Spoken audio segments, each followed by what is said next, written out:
I also saw, there was going to be a middle school recruiting event for colleges, sponsored by one of the major organizations. My oldest son's 10, he's in 5th grade. I'm thinking to myself, holy camole, do I have to start thinking about bringing that kid out to some recruiting event on the East Coast? He's probably not even good enough. It's unbelievable. So the Division III process is much later, and I think that much more reasonable, if you want my honest opinion. When is it? Well, I think even though I'm saying it's more reasonable, it's creeping up closer and closer towards your junior year, which is insanity. I've seen probably on the Twitter probably 18, 20, 22 juniors who've committed to various Division III colleges around the country. You'll see, 2017 from Boston, this school commits to Cabrini or wherever.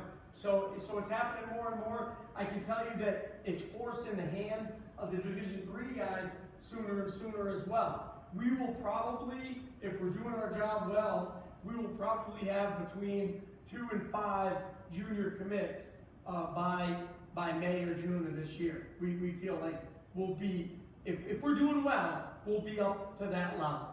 But for the most part, generally speaking, the timeline that Cam demonstrated, getting yourself organized and figuring out what colleges you're looking for as a junior fall, kind of sorting things out a little bit with your film during your junior winter and junior spring.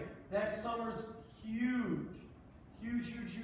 And then getting out to visit in the spring, the summer, and trying to get things organized.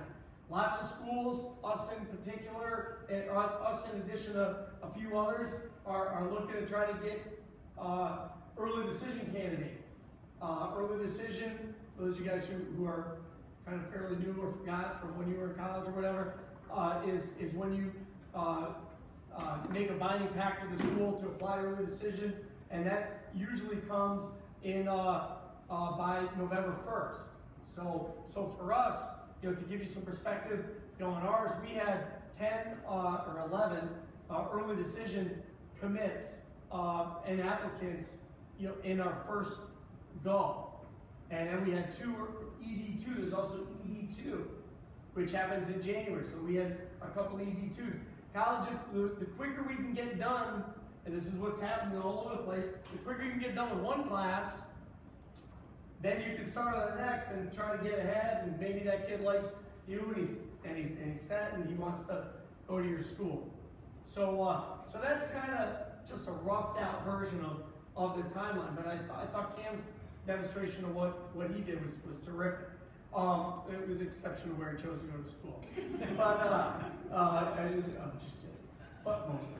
So the other side of it though is you're looking at 20 schools or whatever it is, 20, 22 schools when you're sorting it out. You need to understand that the colleges are also looking at a lot of other kids. I had a kid in our office. We're meeting with him and his parents and all that. This was earlier in September, whatever it was. And he said, hey, I have some questions. Okay, great. What questions we're talking? He said, well, how many defensemen are you looking at? And I said, about 1,200. How many colleges are you looking at? And he said, holy, you couldn't believe it. I said, well, I said, did I get you with that one? He's laughing. And I said, yeah, we're looking at a big pool of kids too. I'm not communicating with all 1,200 of those kids on a regular basis, but that's why Coach mentioned the example of Bill Pilot looking at only 800 kids. It must be nice. Our database has 3,400 kids in it or whatever it is. So I mean, we're looking at a wide variety of kids. 3/4 of them don't have the grades, are not interested at all in College of Worcester. We saw them play somewhere, they were pretty good, we didn't know much about them, they were in our system. Maybe they filled out our school information sheet and they're in our system. So you might get mail, and this goes to Woody's point, you might get mail from admissions or a letter that came out that went out, that said, hey, this is what's happening at the College of Worcester, and it happens to come from a college coach. And tackle what Woody said, doesn't mean you're getting recruited. It just means that you were in a database somewhere. How does it get narrowed down? You guys figure out your criteria to narrow things down. That's what we do on the other side. You know, is he a kid who's responding to us? Woody and Cam mentioned that a few times, and so did Dylan. You know, is he responding to us? Does he want to come take a visit? When I text him, does he text me back, or is it like 3 weeks and I get, oh yeah, good, I'm doing great. You know, that you know, maybe you forgot once, that happens twice, I just delete the kid, I'm moving on. What does his social media look like? Coach mentioned it, but I'll go one step further. If I look up a kid and I'm looking for his video on the Google and I type him in there, a lot of times his Twitter comes up too. And yes, I will click on that and look through the kid's Twitter if it comes up. And if it's horrid, then I just delete them right away, because I don't need that problem. I don't. And so you know, you got to be super, and I'm talking like harsh, I guess, but any reason I can get to narrow down that list of 1,200 kids, I want, because then I can have 120 kids that we like. And then you know, if I can get those kids to visit, we're moving forward and trying to get them to come to campus. The last thing I want to talk about and really present as something that's up to you is, how does a particular school and college and coach envision their perspective on what recruiting you means if you come to the campus. And what I'm saying is, if we recruit a kid, this is the way we do it.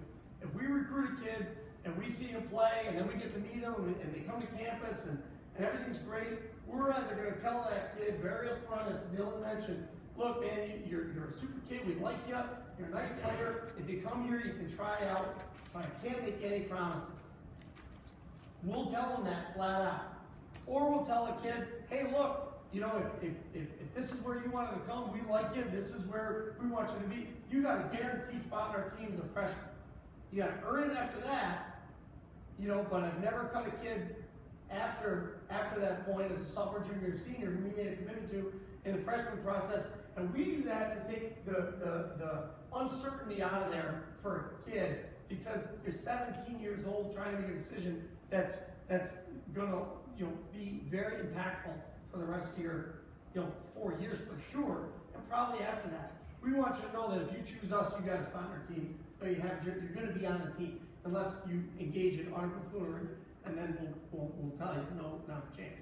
But you need, it's none of my business. I tell every kid who comes to campus, probably sounds very familiar, it's none of my business what the other coaches do and the way that they recruit. But I'm going to tell you this, it's a 100% your business, if you're looking at the school, how the other coaches do it. There are a lot of coaches that bring in 40 guys, and then, okay, we're going to sort it out now, we're going to cut those 25, and these are the 15 we really wanted, and that's what they're keeping. Were you recruited? Yeah. Did the coach want you? Absolutely. Did you go to the school, and that's what they were really looking for? Yep. Were you good enough to make the team that fall? No, you're not on the team in the spring. And there's a lot of reasons a coach will do that. One, they're tuition driven or admission driven, and they're told to bring in a bazillion kids. Two, they don't really feel like figuring it out. They want to get as many on campus as we can. We'll sort it out from there.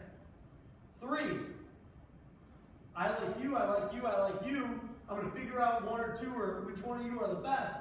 And then, if it's only one, you and you aren't going to my competition down the road.